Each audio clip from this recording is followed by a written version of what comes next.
você veja que os piores inimigos de Paulo, até a sua morte, no ano 64 da nossa era, quando foi decapitado em Roma pelas mãos de Nero, pior inimigo dele não foram os romanos.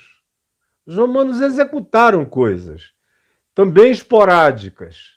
Agora, o pior inimigo que Paulo teve foram os judeus, os fariseus que rodavam o mundo, como Jesus dizia, para tentar fazerem um discípulo, um prosélito, e criavam um outro fanático, duas vezes pior do que eles. Jesus chama de filho do inferno, duas vezes pior do que ele. Iam atrás de Paulo. Onde Paulo ia, tinha uma turba de judeus para provocar os greco-romanos ou os romanos para prenderem-no, para apedrejarem-no.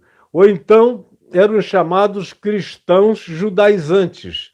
Eram aqueles caras do limbo, que tinham crido em Jesus, mas que achavam que dava para juntar Velho e Novo Testamento num projeto de vida só. Eles tinham Jesus, mas queriam que Jesus coubesse dentro da lei de Moisés. E eram chamados judaizantes, que era uma grande tentação, inclusive para Pedro, que negociava, ficava às vezes no limbo, como lá em Gálatas é dito, quando ele estava sozinho com Paulo e Barnabé, ele vivia como um gentio, proclamava e experimentava o evangelho do reino de Deus com a liberdade com a qual um gentio comia, bebia, se relacionava, sem aquelas dietas da Torá, nada daquilo, livre, como qualquer outra pessoa na terra. Sabendo que Jesus tinha considerado puro todos os alimentos, como Mateus 7 nos diz e outros textos. Sabendo que pela gratidão, pela oração de ação de graças, todas as coisas são santificadas. É o que o Novo Testamento ensina em ocasiões diversas e repetitivas. Mas o próprio Pedro, quando chegaram os presbíteros da parte de Tiago, vindo de Jerusalém, Tiago, irmão de Jesus. Mas vejam, Paulo, o perseguidor, que vem a compreender Jesus e o Evangelho infinitamente mais e de modo superior a todos os demais apóstolos, inclusive a Tiago, irmão de Jesus. Não é carne nem sangue que abre os sentidos do reino de Deus. Tiago é um homem santo de Deus, mas tinha suas limitações.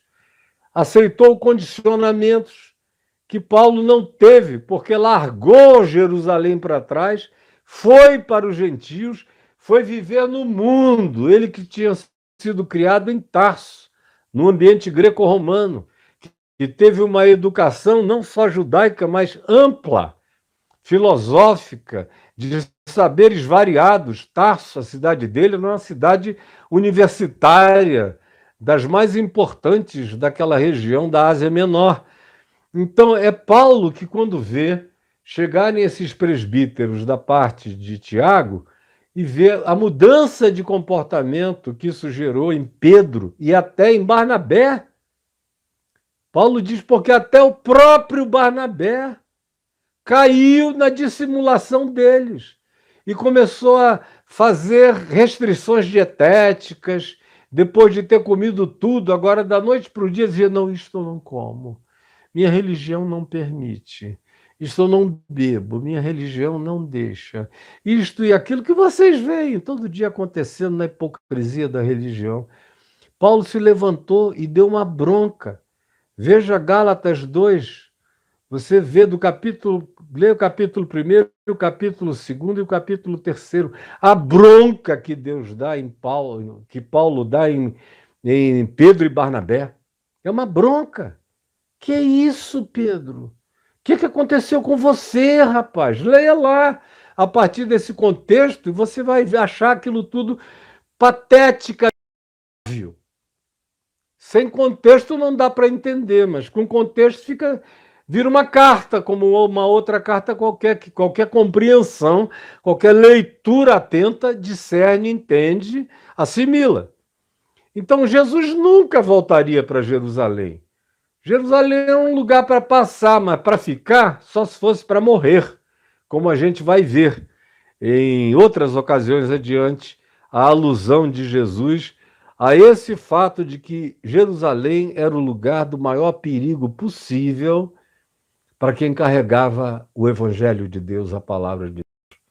Assim como está dentro do ambiente do controle religioso, do poder religioso, da política religiosa, dos interesses religiosos, é o lugar não só o mais corruptor de todos os lugares, mas é o mais perigoso de todos os lugares para quem não pratica essas coisas.